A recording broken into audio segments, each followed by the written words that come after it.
कहानी के शुरू में हम एक बूढ़े आदमी को देखते हैं जिसको अपने घर के ऊपर वाले कमरे से कुछ आवाजें आती हैं। जब ये देखने जाता है तो वहाँ पर कुछ भी नहीं था, पर हाँ उधर एक खिलौना था जो खुद से घूम रहा था। वो बूढ़ा आदमी जब वहाँ पर गौर से देखता है तो उधर उसे किसी का साया दिखाई देता है, जिसे देखने के लिए वो उस पर चादर डाल देता है, पर उसे कुछ भी नजर नहीं आता। लेकिन कुछ ही देर बाद वो साया उसके सामने आ जाता है, जिसे देखकर बूढ़ा आदमी बहुत ज्यादा डर गया था और वो चादर में छुपा साया उस पर हमला करके उसे मार देता है। फिर हमें कुछ सालों के बाद का सीन दिखाया जाता है। हम एक कपल को देखते हैं। एलिसन अपने बचपन के घर में अपने हस्बैंड के साथ रहने के लिए आई थी। एलिसन अपने डैड की मौत के बाद पहली बार अपने घर में आई थी। उसे अपने पुराने घर में आकर बहुत अच्छा लग रहा था। उसकी पुरानी यादें ताज़ा हो गई थी। उसका हस्बैंड रिचर्ड उससे कहता है कि अगर तुम्हें यहाँ पर रहना अच्छा नहीं लग रहा तो हम शहर में भी शिफ्ट हो सकते हैं, क्योंकि ये घर शहर से बहुत दूर था। एलिसन का एक बेटा भी था। रात को एलिसन को अजीबोगरीब सपने आ रहे थे, जिस वजह से वो स्लीप पैरालिसिस में चली गई थी। मतलब वो नींद में तो नहीं थी, पर वो अपने जिस्म को भी नहीं हिला पा रही थी। असल में ये उसकी बचपन की बीमारी थी। उसका हस्बैंड उसे शांत करता है। बचपन में उसके डैड उसे इस बीमारी से निकाला करते थे। एलिसन को ये बात समझ नहीं आई थी कि ये उसकी कोई बीमारी है या उसके साथ कुछ वाकई अजीब है, क्योंकि जब भी वो ऐसी हालत में होती थी तो एक औरत उसको दूर खड़ी दिखाई देती थी जो सिर्फ उसी को देखती रहती थी। बचपन में भी उसके साथ बिल्कुल ऐसा ही होता था। उसके डैड उसको समझाते थे कि इसमें कुछ हकीकत नहीं है,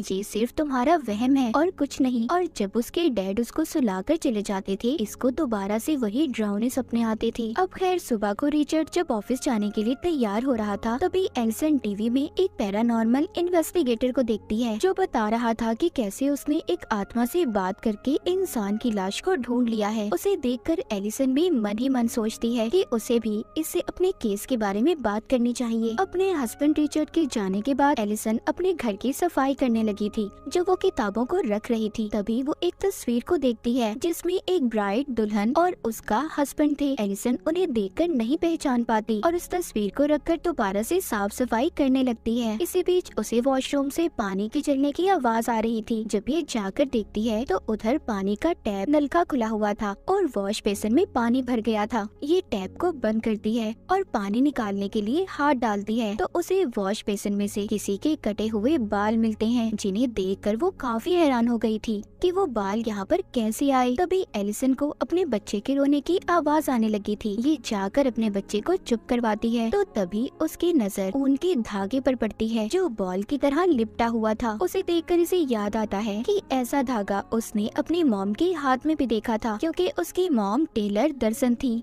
रात को एलिसन जब रिचर्ड के साथ खाना खा रही थी तो रिचर्ड बताता है कि मुझे बिजनेस के सिलसिले में कुछ दिन के लिए शहर से बाहर जाना होगा। ये सुनकर एलिसन को बिल्कुल भी अच्छा नहीं लगता। वो कहती है जरूर, तुम्हारी सेक्रेटरी भी तुम्हारे साथ जा रही होगी, क्योंकि पहले एलिसन का हस्बैंड अपनी सेक्रेटरी को पसंद करता था। एलिसन उसको मना करती है कि तुम मुझे ऐसे अकेले छोड़कर जाओगे, जिस पर वो कहता है बात समझने की कोशिश करो एलिसन, अगर मैं नहीं गया मुझे जॉब से निकाल दिया जाएगा। पर एलिसन को गुस्सा था कि रिचर्ड अपनी सेक्रेटरी के साथ जा रहा है, जिस पर रिचर्ड उससे कहता है कि वो उसकी जॉब है, तुम समझने की कोशिश करो, मैं सिर्फ तुमसे प्यार करता हूँ, मुझ पर ऐसे शक मत करो। एलिसन अब बिना कुछ कहे ही अपने कमरे में चली जाती है। तभी उसे अपने सामने घूमता हुआ खिलौना दिखाई देता है। उसको देखकर एलिसन को अपने बचपन की याद आ गई थी कि कैसे ऐसे ही बचपन में ये इसके सामने आ गया था। जब इसने इस खिलौने का पीछा किया तो इसकी मॉम ने इसे स्टोर रूम में बंद कर दिया। जब सुबह हुई तो इसके डैड ने इसे बाहर निकाला था। एलिसन जख्मी हालत में बाहर निकली थी। इसके बाद इसके डैड ने ये फैसला किया था कि वो इसे किसी दूसरी फैमिली को दे देंगे, क्योंकि एलिसन अपने ही घर में महफूज नहीं थी। पर उस वक्त एलिसन ने अपने घर में एक प्रीस्ट को भी देखा था जो कमरे में बैठा मंत्र पढ़ रहा था। तब से एलिसन बाहर रहने लगी थी और अब बहुत सालों बाद ये अपने पुराने घर में आई थी।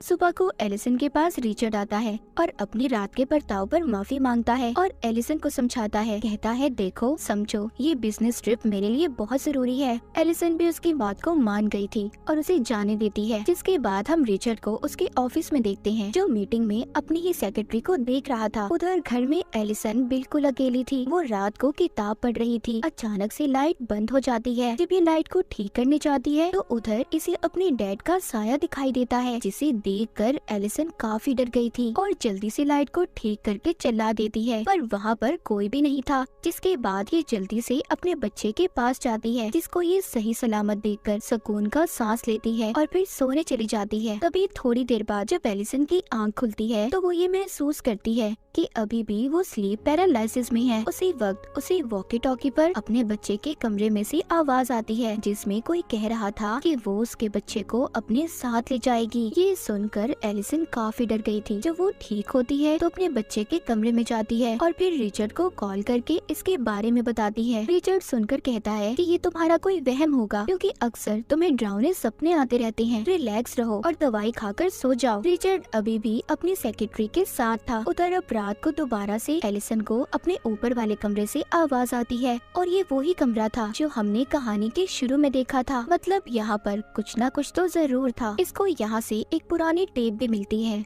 जिसको इसके डैड ने रिकॉर्ड किया था। एलिसन उसको लगाकर देखने लगी थी। ये उस वीडियो में देखती है कि वो अपने मॉम डैड के साथ जंगल में पिकनिक मनाने गई थी, पर साथ ही एक और वो अपनी मॉम की वीडियो देखती है जिसमें उसकी मॉम अजीब सी हरकतें करती हुई दिखाई दे रही थी और उसके डैड ने प्रीस्ट को बुलाया था। ये सब देखकर एलिसन को समझ नहीं आ रहा था कि उसकी मॉम को हुआ क्या था, क्योंकि आज तक उसके डैड ने इस बारे में नहीं बताया था। अब एलिसन किसी तरह उस प्रीस्ट का पता करती है जिसको इसने वीडियो में देखा था और उससे मिलने जाती है। प्रीस्ट उससे पूछता है कि तुम कौन हो। वो बताती है कि आज से कुछ साल पहले मेरे डैड ने तुमसे मदद मांगी थी। मैं उन्हीं की बेटी हूँ। मेरी मॉम को ठीक करने के लिए मुझे जानना है कि आखिर मेरी मॉम को हुआ क्या था, वो क्यों अजीब अजीब हरकतें करती थी। प्रीस्ट कहता है सॉरी, मैं इस बारे में तुम्हारी कोई मदद नहीं कर सकता और ना कुछ बता सकता हूँ। एलिसन कहती है मुझे उस घर में किसी के होने का एहसास होता है, पर प्रीस्ट फिर भी उसकी नहीं सुनता और उसके मुंह पर ही दरवाजा बंद कर देता है। पर फिर उसी दिन प्रीस्ट एलिसन के घर खुद ही आ गया था। एलिसन पूछती है मेरा अब भी यही सवाल है, मेरी मॉम को क्या हुआ था। प्रीस्ट बताता है तुम्हारी मॉम पर किसी बुरी आत्मा का असर था। उसने तुम्हारी मॉम को अपने काबू में कर लिया था और तुम्हारे डैड ने तुम्हें दूसरी फैमिली को इसलिए दिया था, वो तुम्हें महफूज रखना चाहते थे। तुम्हारी मॉम के अंदर जो आत्मा थी वो बहुत खतरनाक थी। उस पर कोई भी मंत्र असर नहीं कर रहा था, इसीलिए उनका गला काट कर हमें तुम्हारी मॉम को मारना पड़ा। इसके बाद तुम्हारे डैड को लगा कि वो आत्मा चली गई है, पर वो इसी घर में मौजूद थी। ये सुनकर एलिसन डर जाती है। वो प्रीस्ट को बताती है कि जब मैं स्लीप पैरालिसिस में होती हूँ तो मुझे कोई नजर आता है। वो प्रीस्ट कहता है ये तुम्हारा कोई वहम नहीं है, बल्कि ये हकीकत है, क्योंकि वही आत्मा अभी भी यहाँ पर मौजूद है जो इस घर से जाना नहीं चाहती। एलिसन पूछती है आखिर उस आत्मा को हमसे चाहिए क्या। प्रीस्ट बताता है कि तुम्हारे नाना की शादी के फौरन बाद ही उनकी वाइफ गायब हो गई थी। फिर उन्होंने दूसरी शादी कर ली जिससे उनके पास 2 बच्चे थे, पर उनमें से सिर्फ तुम्हारी मॉम ही बची थी। जो दूसरी उनकी बहन थी यानी कि तुम्हारी आंटी, उनको वो आत्मा अपने साथ ले गई और वो आत्मा कोई और नहीं बल्कि तुम्हारी पहली नानी है जो अपने बच्चे को लेने आती है। प्रीस्ट किस बच्चे की बात कर रहा था ये हमें कहानी में आगे जाकर पता चलेगा।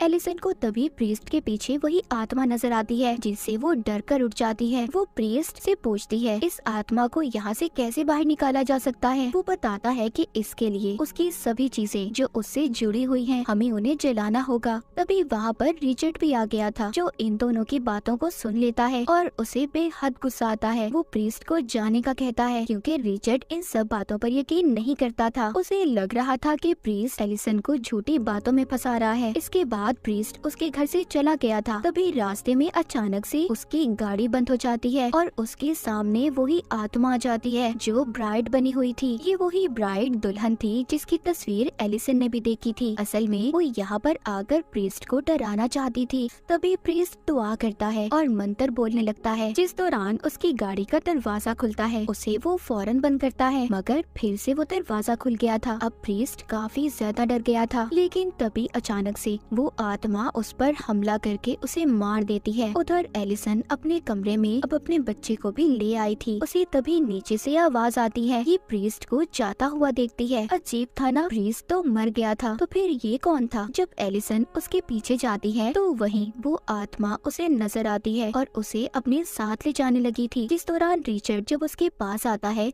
तो आत्मा वहाँ से चली गई थी। जब ये दोनों कमरे में आते हैं तो इन्हें पता चलता है कि वो आत्मा अब इनके बच्चे को अपने साथ ले गई है। अब रिचर्ड पुलिस को बुलाता है अपने बच्चे को ढूंढने के लिए। उधर एलिसन भी ये जानती थी कि उसके बच्चे को एक आत्मा लेकर गई है जिसे पुलिस नहीं ढूंढ सकती। ये अब उसी पैरानॉर्मल इन्वेस्टिगेटर प्रीस्ट को कॉल करती है जिसको इसने पहले टीवी पर देखा था। ये एलिसन के बुलाने से उसके घर पर आता है और उन्हें एक जादुई क्रिस्टल बॉल दिखाता है। वो बताता है जब भी कोई आत्मा, कोई बुरी शक्ति इसके पास होती है, इसका रंग बदल जाता है और तभी इससे पता चलता है कि वहाँ पर कोई बुरी शक्ति है या नहीं। जब ये प्रीस्ट एलिसन के कमरे को देखता है तो उसे पता चलता है कि उसके बच्चे को सच में कोई आत्मा लेकर गई है। ये एलिसन को कहता है कि अगर तुम अपने बच्चे को वापस लाना चाहती हो तो तुम्हें उस आत्मा की दुनिया में जाना होगा, जिसके लिए एलिसन मान गई थी। रात को ही एलिसन के कमरे में मोमबत्तियां जलाकर अपना जादू शुरू करता है। जब प्रीस्ट आंखें खोलता है तो खुद को दूसरी दुनिया में पाता है जहाँ पर इसको वही आत्मा दिखाई देती है। उसके हाथ में एलिसन का बच्चा था। प्रीस्ट उस आत्मा से कहता है, देखो इस बच्चे को अगर तुमने वापस ना किया तो अच्छा नहीं होगा। पर अचानक से आत्मा गायब हो गई थी और प्रीस्ट दीवार पर एक शैतानी निशान को देखता है। असल दुनिया में प्रीस्ट आकर बताता है वो आत्मा तुम्हारी पहली नानी है जो डेमंस की पूजा किया करती थी। इसीलिए एक दिन डेमन ने अपनी दुनिया से आकर उन्हें अपने काबू में कर लिया और जब ये बात तुम्हारे नाना को पता चली तो उन्होंने इसी घर में अपनी बीवी को जिंदा दफन करके मार दिया, जिस बात का बदला उनकी बीवी और वो डीमन मिलकर ले रहे हैं। जैसे वो पहले तुम्हारी मॉम की बहन को उठाकर ले गए थे, बिल्कुल ऐसे ही वो तुम्हारे बच्चे को उठाकर ले गए हैं। एलिसन कहती है कि आखिर वो बच्चों को क्यों ले जाती है। प्रीस्ट बताता है कि जब तुम्हारे नाना ने अपनी बीवी को जिंदा दफनाया तो वो माँ बनने वाली थी और इसी बात का बदला वो इस फैमिली के बच्चों को उठाकर पूरा कर रही है। रिचर्ड भी सभी बातें सुनकर परेशान हो गया था। वो प्रीस्ट से पूछता है अब हमें क्या करना होगा, हम अपने बच्चे को कैसे वापस ला सकते हैं। प्रीस्ट कहता है उस आत्मा की दुनिया में जाकर उससे लड़कर, और एलिसन ही इस काम को कर सकती है क्योंकि एक माँ की ताकत ही अपने बच्चे को बचा सकती है। ये कमरे में अब एलिसन को लिटा देते हैं और उसे लंबे लंबे सांस लेने का कहते हैं। ऐसा करते ही एलिसन दूसरी दुनिया में पहुँच गई थी जहाँ पर खुद वो एक बॉक्स में बंद पाती है। पर जैसे तैसे वो यहाँ से बाहर आकर अपने बचपन के कमरे में पहुँच गई थी जहाँ पर ये टीवी देख रही थी। वहीं पर इसकी मॉम इसके पास आती है और इसको दिलासा देकर कहती है सब ठीक हो जाएगा। एलिसन जब ये कहती है कि मैं जानती हूँ ये हकीकत नहीं है, तभी जो इसकी मॉम थी वो असल रूप में आकर उसका गला दबाने लगती है। उधर जो प्रीस्ट था वो रिचर्ड से अपना बैग लाने का कहता है ताकि ये सही वक्त पर एलिसन को उस दुनिया से बाहर निकाल पाए।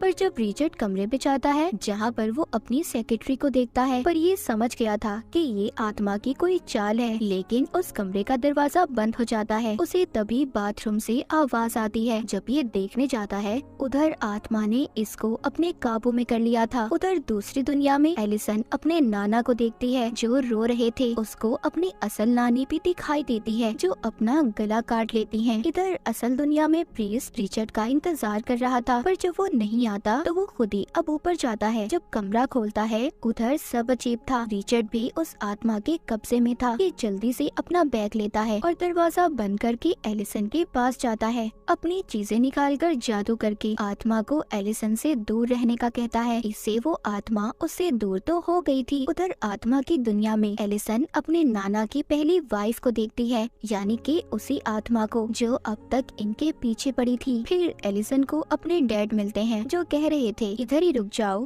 पर एलिसन कहती है नहीं, मैं यहाँ पर सिर्फ अपने बेटे को लेने आई हूँ। उसके डैड इसको आगे का रास्ता बताते हैं और कहते हैं अपना ख्याल रखना। जब ये आगे जाती है तो अपने नाना को देखती है जो अपनी वाइफ को ले जा रहे थे और कब्र खोदकर उसे दफना देते हैं। इसकी नानी कह रही थी कि मैं माँ बनने वाली हूँ, मुझे मत मारो, पर वो उसको दफना देते हैं। जब एलिसन ये देखती है तो सोचती है उसका बच्चा उसे यहीं पर मिलेगा। जब ये कब्र खोदती है तो इसे अपना बच्चा मिल गया था। ये अब उसको असल दुनिया में ले जाने की कोशिश कर रही थी। यहाँ पर जब वो असल दुनिया में जाने वाली थी तभी वो आत्मा उसको पकड़ लेती है और अगले ही पल हम देख पाते हैं एलिसन अब अपनी दुनिया में वापस आ गई थी। एलिसन अपनी आंखें खोलते ही कहती है क्या मैं अपने बच्चे को ले आई? प्रीस्ट कहता है नहीं, पर तुमने अच्छी कोशिश की थी। तभी ये बच्चे की आवाज को सुनते हैं। जब ये जाकर देखते हैं तो रिचर्ड अपने बच्चे को खिला रहा था। प्रीस्ट ये देखकर खुश हो गया था था कि एलिसन की फैमिली अब पूरी हो चुकी है। कुछ वक्त के बाद दिखाया जाता है कि प्रीस्ट फिर से एलिसन की फैमिली से मिलने आया था। रिचर्ड उसको बताता है कि वो दूसरी जगह पर शिफ्ट हो रहे हैं क्योंकि वो दोबारा से अपनी वाइफ और बच्चे को मुसीबत में नहीं डाल सकता। प्रीस्ट घर के अंदर आकर एलिसन के बच्चे को देखता है पर उसे एलिसन कहीं पर भी नजर नहीं आ रही थी। प्रीस्ट को फिर से किसी के होने का एहसास होता है। वो वही क्रिस्टल बॉल एलिसन के बच्चे को खेलने के लिए देता है। तभी उस बॉल का रंग स्याह हो गया था। प्रीस्ट समझ गया था कि इस घर में बहुत ही खतरनाक ताकत है। तभी एलिसन उधर आती है और प्रीस्ट को कहती है वेलकम है तुम्हारा। उस पर हमला करके उसे मार देती है। जिसके बाद जब रिचर्ड घर में आता है तो वो प्रीस्ट की लाश को देखता है। उसे अपने बेसमेंट से आवाजें भी आ रही थी। जब भी वहाँ पर जाकर देखता है तो डीमन के हाथ में उसका बच्चा था और एलिसन पीछे से आकर इस पर हमला करके इसे मार देती है। असल में उस आत्मा ने एलिसन पर अपना कंट्रोल कब्जा कर लिया था और कोई भी इस घर से ना जा पाए, इसीलिए एलिसन के अंदर आकर सबको मार रही थी। अब आगे एलिसन और उसके बच्चे के साथ ये डेड ब्राइड क्या करेगी और इसी सस्पेंस के साथ ये कहानी यहीं पर खत्म हो जाती है।